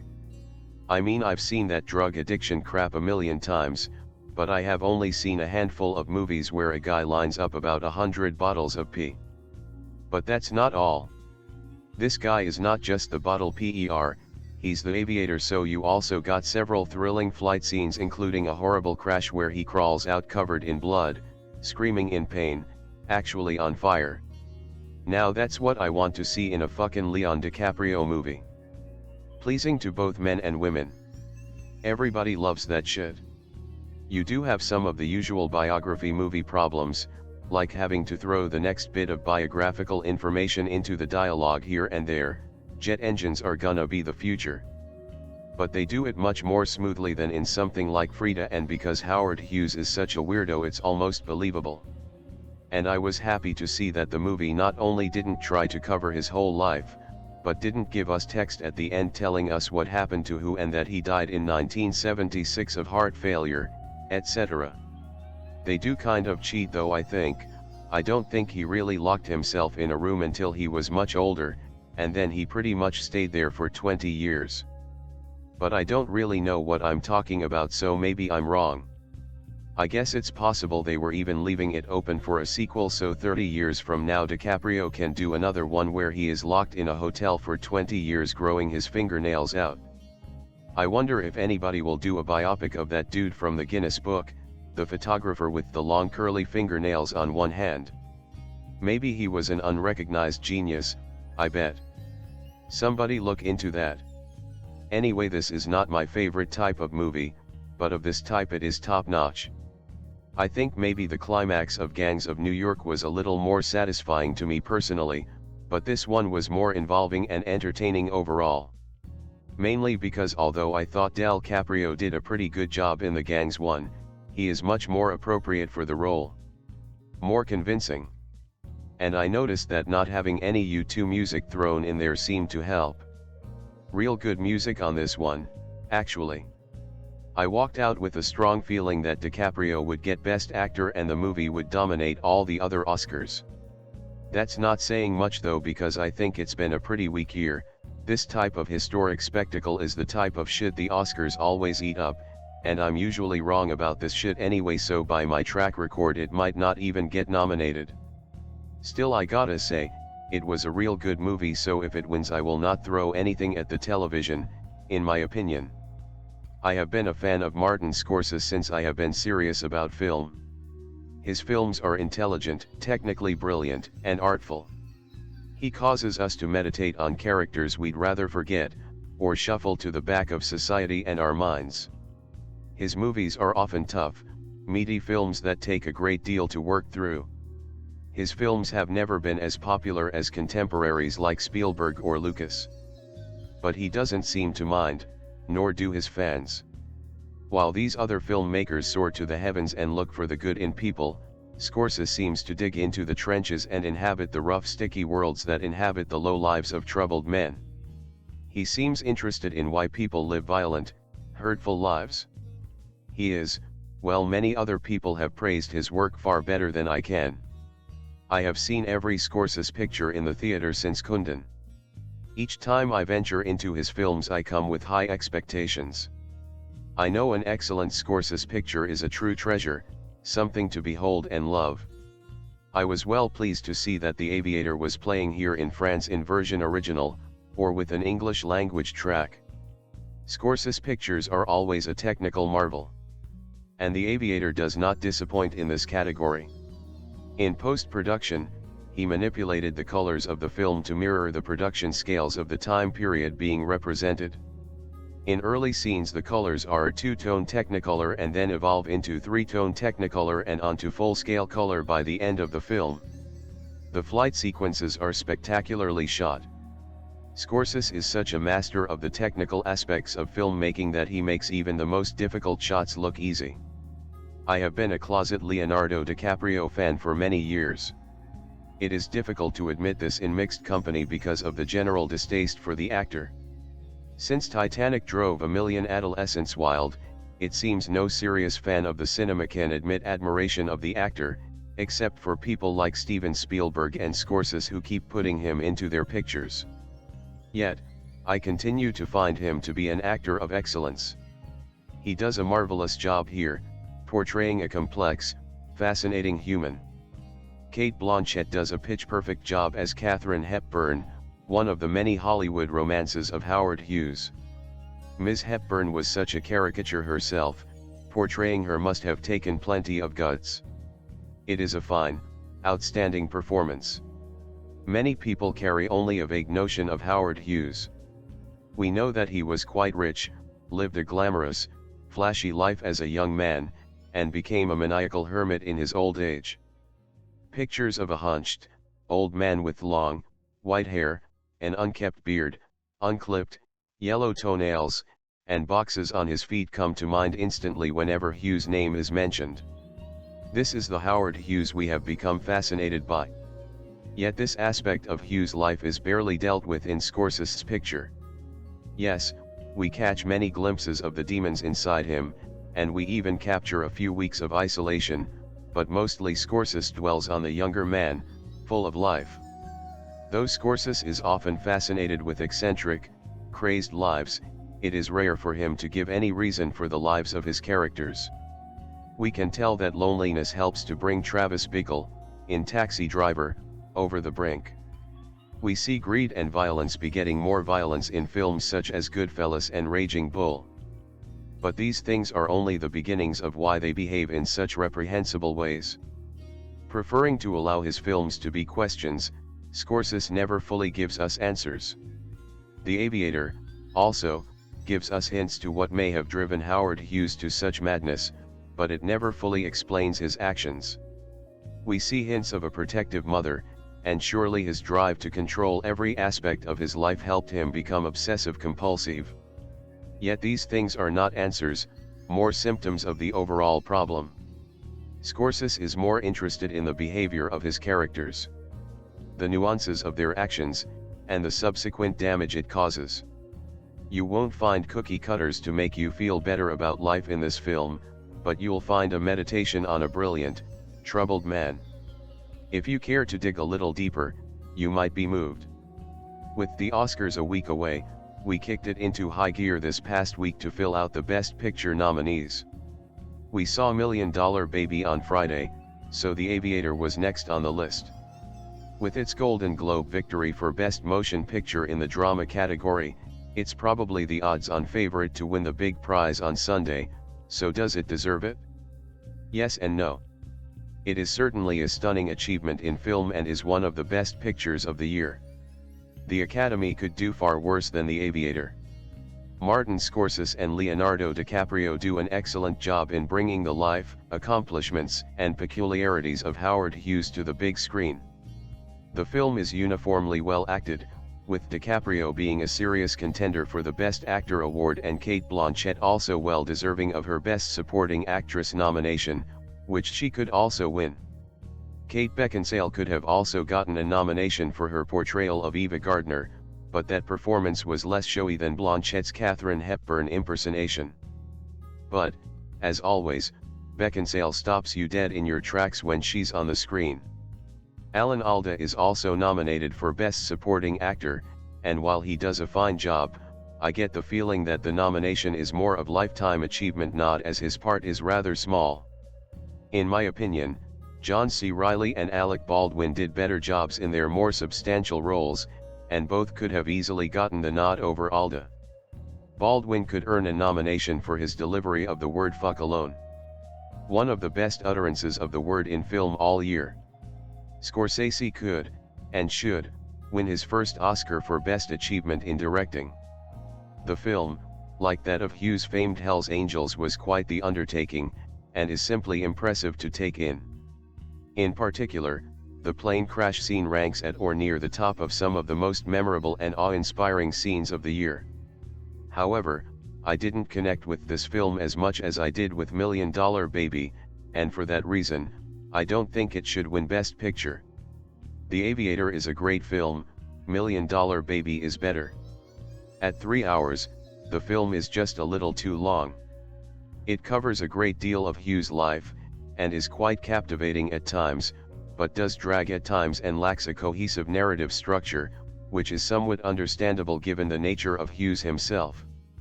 Also, the film lacks heart, making it a hard film to embrace, which, again, is somewhat understandable given the nature of Hughes himself. Maybe it's just like Chris Rock said in a recent interview, it's well made, but a story about a rich guy who gets things done doesn't excite me. Oh, he overcame obstacles, like how much money to spend. And he washed his hands a lot. In the end, Hughes' exploits were exciting and fascinating, but I didn't connect with them. They were awe-inspiring, but they weren't inspiring. It's just too hard to cheer for the rich guy, no matter how many other rich guys are against him. And, oh yeah, it was just too long. I hate the Oscars. The Academy of Motion Picture Arts and Sciences rarely, if ever, reward the truly brilliant filmmakers. Instead, they award Hollywood's least threatening and most marketable tribe. And yet, the coveted title Oscar winner carries craved cultural cachet, even if artists have proven their prowess time and time again without the Academy's stamp. I couldn't help but ponder this frustrating paradox during Martin Scorsese's newest, The Aviator, a film chronicling the life of Hollywood wonderboy Howard Hughes. There is no question that Martin Scorsese is a brilliant and gifted filmmaker, but his new biopic is lifeless, a word rarely applied to the always vital Scorsese. It is a film without passion, seemingly made solely to finally get Scorsese the Oscar his previous work has so richly deserved. Beginning with Hughes, Leonardo DiCaprio, involvement in the film industry, chronicling his many affairs, depicting his involvement with the government and his eventual mental deterioration before concluding with the successful flight of the Spruce Goose, we learn that Hughes hated that name. The Aviator covers a lot of ground in the life of an extremely interesting man. But throughout the film, the audience is held curiously aloof from Hughes as a person. No matter how much of his life we observe, there is little to nothing to make viewers genuinely care about him or get an idea of what really drove him.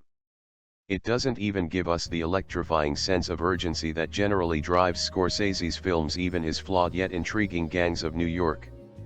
Scorsese never seems invested in The Aviator and, as a result, though entertaining at times, the film never becomes anything more substantial than a mild diversion. Yet, The Aviator has all of the characteristics of an Oscar-caliber Hollywood epic. It looks fantastic, features some wonderful performances and has a broad thematic scope. Scorsese's recreation of a Los Angeles long past is incredible. The smoky atmosphere he recreates nearly rivals that of the brilliant, and vastly superior, L.A. Confidential. Furthermore, DiCaprio's depiction of Hughes is quite good and at times even remarkable. His talents are particularly noticeable when Hughes' deteriorating mental health allows him much more room to create an impassioned performance. Most of the impressive supporting cast showcase Scorsese's ability to craft small but memorable performances. John C. Reilly shines in his small role, as does Willem Dafoe in a brief cameo as a tabloid editor. It was great to see Alan Alda back on the big screen with a fairly meaty role as a senator who is out to get Hughes. And if nothing else, The Aviator reiterates that having Ian Holm and Alec Baldwin on screen, if only briefly, is nearly always worthwhile. Unfortunately, Cate Blanchett's portrayal of Katharine Hepburn doesn't fare as well. Within 5 seconds of her appearance she was grating on my nerves. If the real Hepburn was as annoying as in this portrayal, it becomes easier to imagine why Hughes lost his mind. Scorsese is not past his prime. As recently as 1999 he crafted a masterpiece, Bringing Out the Dead. That film took audiences through hell, showing audiences the world through a broken, emotionally drained ambulance driver. It was filled with passion and fire, it had sense of immediacy. But with The Aviator, there is no vitality to explain its existence. Scorsese was working on an Alexander the Great film, but decided to make this movie instead because it was his friend Oliver Stone's lifelong dream to bring Alexander to the screen. But it is difficult to believe that this film has any personal connection to the director. It simply lacks the sense of joy always beneath the surface of a Scorsese film. I look forward to Scorsese getting the Oscar, even if it is for his weakest film in years, so that he can go back to making films he cares about, not simply churning out Oscar bait. What did I know about Howard Hughes? Only that he was famously germophobic and reclusive and rich. In all honesty, I didn't even know why I knew of him. In this biopic of his early life, Leonardo DiCaprio, the playboy, the film producer and the aviation pioneer. And it's fabulous. DiCaprio was fabulous, as was Cate Blanchett and Kate Beckinsale, John C. Reilly, Alec Baldwin, Alan Alda, Jude Law, the list goes on. I shouldn't be surprised at how good it is, as it is a Scorsese film. He is a master, even though I often find that I don't like his films. But this, to me, is really as good as a film can be. Great pacing, and the cinematography is brilliant, capturing that kind of technicolor look of films from this era. Just fabulous. The Aviator won awards for Best Performance by an Actress in a Supporting Role, Cate Blanchett, Best Achievement in Cinematography, Best Achievement in Art Direction, Best Achievement in Costume Design, and was nominated for Best Motion Picture of the Year, Best Performance by an Actor in a Leading Role, Leonardo DiCaprio, Best Performance by an Actor in a Supporting Role, Alan Alda, Best Achievement in Directing, Best Writing, Original Screenplay and Best Achievement in Sound Mixing. The biography of Howard Hughes as he carves his legend in the worlds of film, flight, and business, The Aviator is the grand story of one rich but flawed man's visionary approach to life. Leonardo DiCaprio's performance is inspired, and Martin Scorsese directs with controlled audacity. After a brief introductory glimpse of Hughes as a young boy being bathed by his mother as she emphasizes disease phobias, the film starts in 1927 with Hughes, DiCaprio, in his early 20s having inherited his family's immense fortune and control of the Houston-based Hughes Tool Company. But Hughes is not interested in running a tool company, and has settled in California to produce and direct the movie Hell's Angels about aviators in the Great War. Hughes hires Noah Dietrich, John C. Reilly, as his right-hand man, and spares no cost to create an epic and ultimately successful film outside the studio system. Hughes also meets and starts a relationship with Katharine Hepburn, Cate Blanchett. Hughes translates his love of aviation into an aircraft manufacturing business and pours his resources to push innovations that make planes lighter and faster. He puts himself at risk by insisting on flying prototypes and attempting to set speed records, and is awarded contracts by the U.S. Air Force and fledgling civilian company TWA. But Hughes is also suffering from obsessive-compulsive disorder, and gradually his behavior becomes more erratic. He breaks up with Hepburn and soon befriends another star in Ava Gardner, Kate Beckinsale.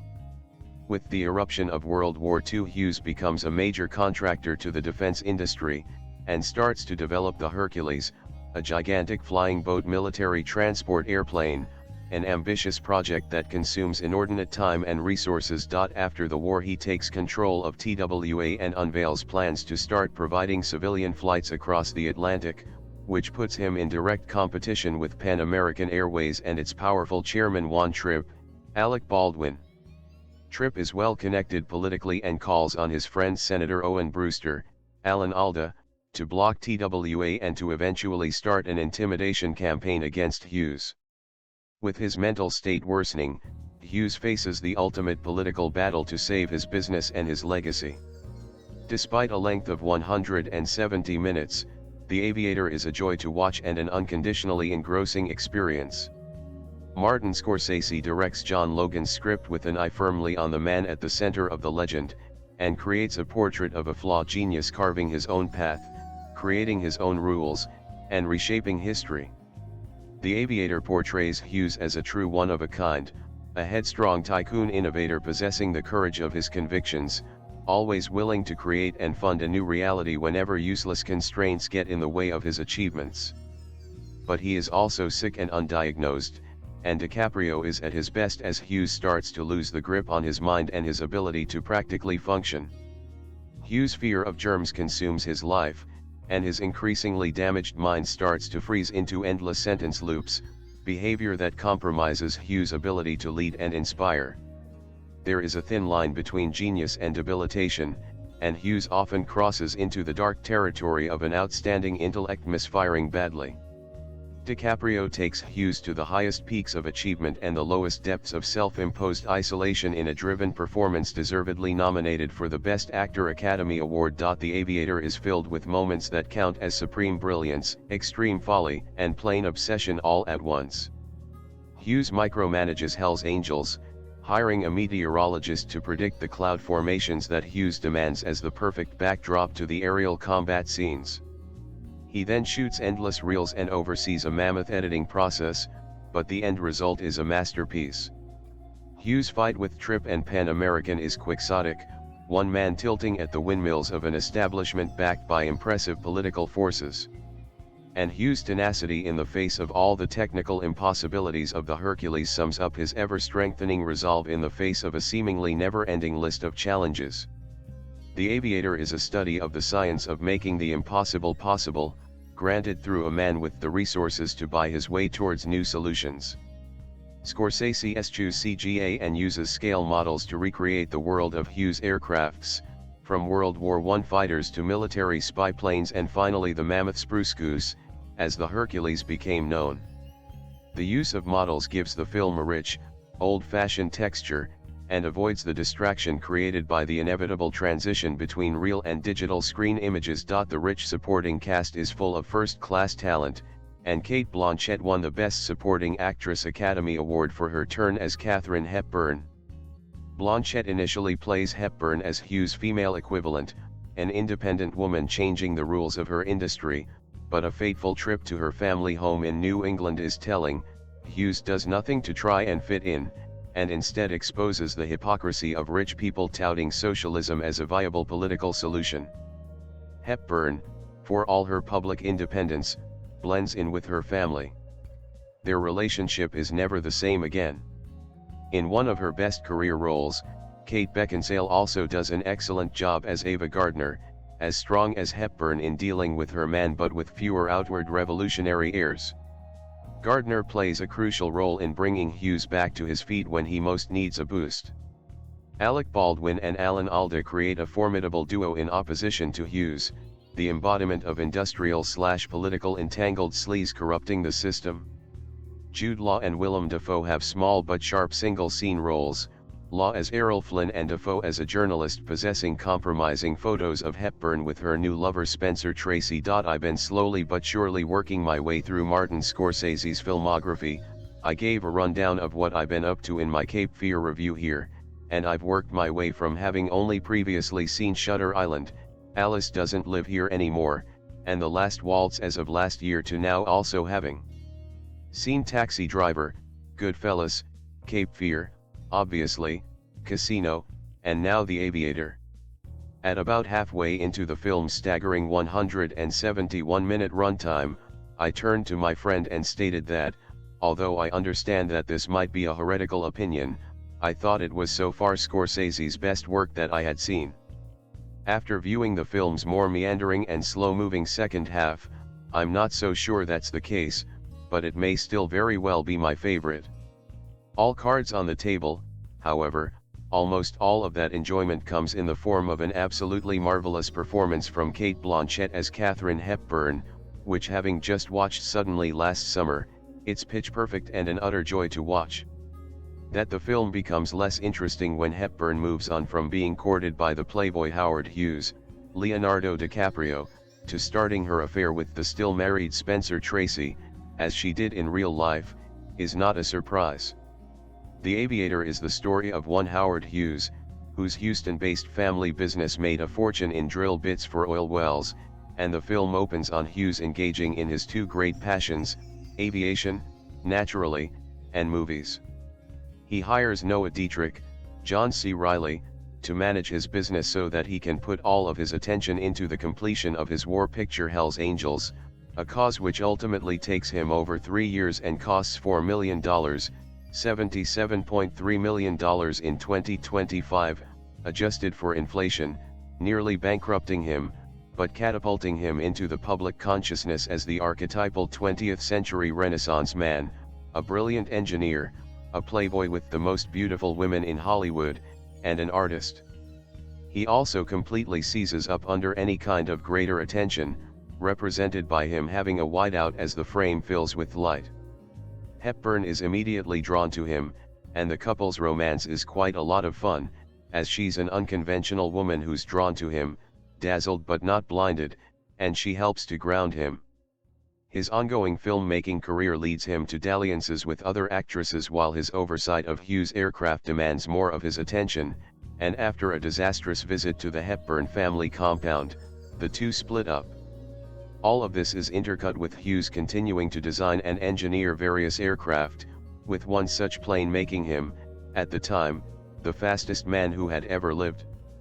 When we did our podcast episode about Boogie Nights, Brandon drew a connection between it and Goodfellas, specifically in both films' bifurcation into a fuck-around half and a find-out half, with 1980 as the dividing line.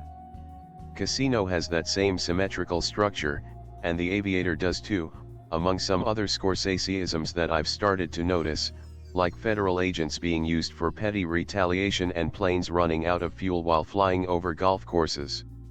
Unlike in Casino and Goodfellas, however, the main character's downfall in the find-out back half are a result of Hughes's mental illnesses, rather than a more traditional tragic flaw, like Sam Rothstein's need to be envied or Henry Hill's inability to break free from the allure of the power that organized crime gave him.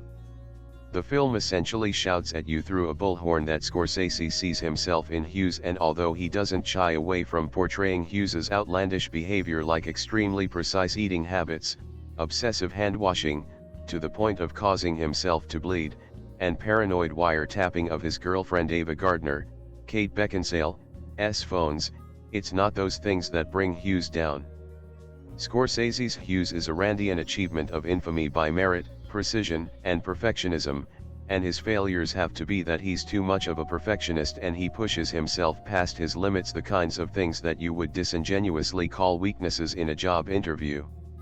The appearance of an antagonizing force in the form of Pan Am President Juan Trippe, Alec Baldwin, and his Senator Patsy Ralph Owen Brewster, Alan Alda, moves the narrative along, but it's not really Trippe or Brewster that Hughes is ever really fighting, it's himself and his increasingly severe compulsive acts.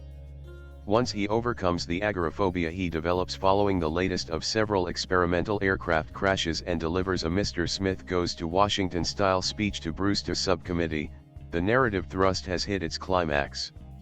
Hughes was an Übermensch, albeit an eccentric one, and Scorsese is the Hughes of the film world. I'll admit that this is an easy leap to make when interacting with any text, but there's a special focus on Hughes's tenderness in his approach to the machines that he creates. Hughes doesn't do test pilots, he gets out there and he flies the thing himself, and the fact that his cockpit and his director's chair are the same seat is made very literal early on when he flies around amidst the pilots shooting Hell's Angels. When something doesn't work, he keeps trying, even when the need for it has passed. He first dreams up the Hercules air carrier as a means to help the troops in World War II, but despite taking government development money, he doesn't get the thing completed until after the war is over because it has to be perfect, just like a film has to be perfected before it gets sent out to the general public, even if doing so means that it misses its cultural moment. I have to admit that none of that is all that interesting to me, just like I'm not really all that interested in any of the film's various historical inaccuracies. The film presents Hughes as making his firebrand subcommittee speech after coming out of his reclusive locked in a movie theater and pissing in jars period, when in fact the committee hearings were 1947, a solid 10 years prior to his 1957 isolation. What is interesting to me is that this is a film that I don't think could be made today. The Aviator was released during what was probably the last time the general public was willing to accept an epic narrative about a real-life hero of public stature. Contemporary figures of equivalent wealth, status, and public identity are far too accessible to the general public, and the extent to which some of the most powerful people in the world have sacrificed their mystery and allure on the altar of social media, not to mention their morals and ethics, and flat out embarrassed themselves on an international stage means that they've forsaken any awe or reverence that they might have otherwise had. The pursuit of being the most liked boy by a vocal minority of people who are overrepresented online has shattered any opportunity for a contemporary millionaire inventor to be respected, for better or worse, not to mention that it's fundamentally broken many of our critical institutions. Retroactively, it makes this entire genre seem like propaganda, and it probably always was, intentionally or not. That's just the way of the future. Finally, I found this one a fun experiment in seeing what Scorsese would do with a more family-oriented picture. Most of his films are R-rated and notoriously so, with Goodfellas setting the record for the most uses of the word fuck in a movie at 300, a record that was broken 5 years later with 422 uses in Casino, and when the upper records started getting a little crowded, The Wolf of Wall Street had 569 uses in 2013. I'm no moral guardian, but I will say that there's something to be said for playing around with moderation, as The Aviator, as a PG-13 film, got exactly one fuck, and it hit a lot harder than any single or cumulative use in the other Scorsese pictures I've seen.